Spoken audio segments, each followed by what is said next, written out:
بسم اللہ الرحمن الرحیم۔ شروع اللہ کے نام سے جو بڑا مہربان نہایت رحم والا ہے۔ اب وسیلے کی جائز صورتیں کیا ہیں اس کو بھی سمجھ لیجیے۔ نمبر 1،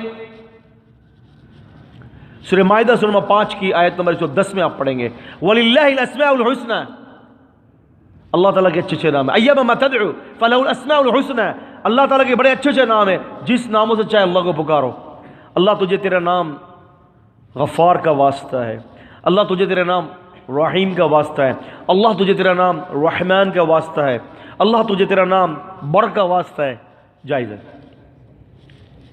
بالکل ٹھیک ہے۔ ایک تو کیفیت یہ ہو گئی۔ دوسری کیفیت اپنے نیک اعمال کو اللہ کے سامنے پیش کرنا۔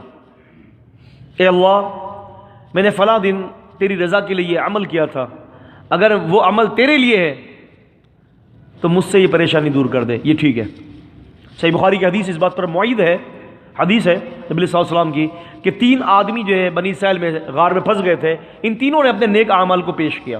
موقع نہیں ہے ورنہ اس حدیث کو بھی میں آپ کے سامنے بیان کرتا، آپ جانتے ہیں بڑی معروف حدیث ہے جو غار میں پھنس گئے تھے۔ تیسرا طریقہ نیک آدمی سے دعا کروانا جو زندہ ہو، بدعتی سے نہیں کہ آپ بدعتی سے دعا کروائیں۔ ایک آدمی بدعتی ہے اور جا کے بدعتی کے پاس بیٹھتے ہیں اور بدعتی کے پاس جو ہے وہ دعا کرواتے ہیں، یہ حرام ہے۔ دعا کروانی ہے تو موحد کے پاس جائیں جو سنت کے مطابق دعا کریں۔ تو یہ 3 طریقے شریعت کے اندر جائز ہیں، باقی جتنے بھی طریقے ہیں اور وہ بناوٹی طریقہ ہے۔